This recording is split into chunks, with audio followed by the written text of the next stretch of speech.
به اطلاع دریافتی رادیوی آزادی، جسد علی زبورزاده را 7 دکبر با هواپیما از روسیه به دوشنبه آورده، یک روز بعد در زادگاهش دهه مخشود ناحیه عین دفن کردند. نزدیکانش نخواستند در این باره آشکارا و با تفصیل صحبت کنند، چون به گفتهشان این کار میتواند مانع گرفتن جبران پولی از روسیه شود.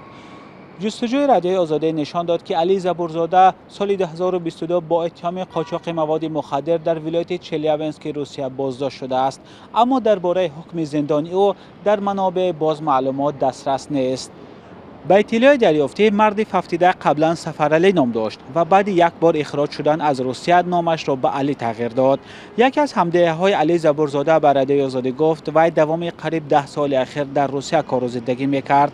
همسر و یک پسر علی زبورزاده در دهه مخشود ناحیه عین بودند. پسر مرد 77 14 ساله است. نام زبورزاده در رویخط تاجیکستانی‌هایی است که از طرف روسیه علیه اوکراین می‌جنگیدند. این رویخط از سوی طرح زیستن می‌خواهم در اوکراین تهیه شده ماه سپتامبر امسال نشر شد. در این فهرست آمده است علی زبورزاده در هیئت دسته تیراندازی جنگ می‌کرد و 17 ایون سال 2025 کشته شد. به گفته یک ساکن دهه مخشود ناحیه عینی، به نزدیکان علی زبورزاده اجازه باز کردن جسد را ندادند. گفته می شود جسد مرد را از روی تشخیص DNK معاین کردند. این یگانه مورد کشته شدن شهروندان تاجیکستان در جنگ روسیه علیه اوکراین نیست.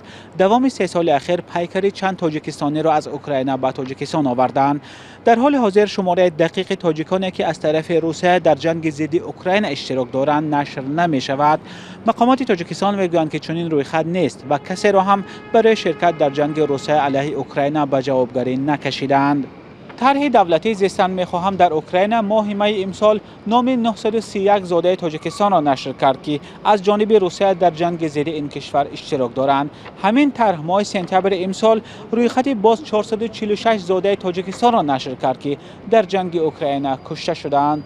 مولا رجب یوسفی، امیر صایف، آزادی، دوشنبه.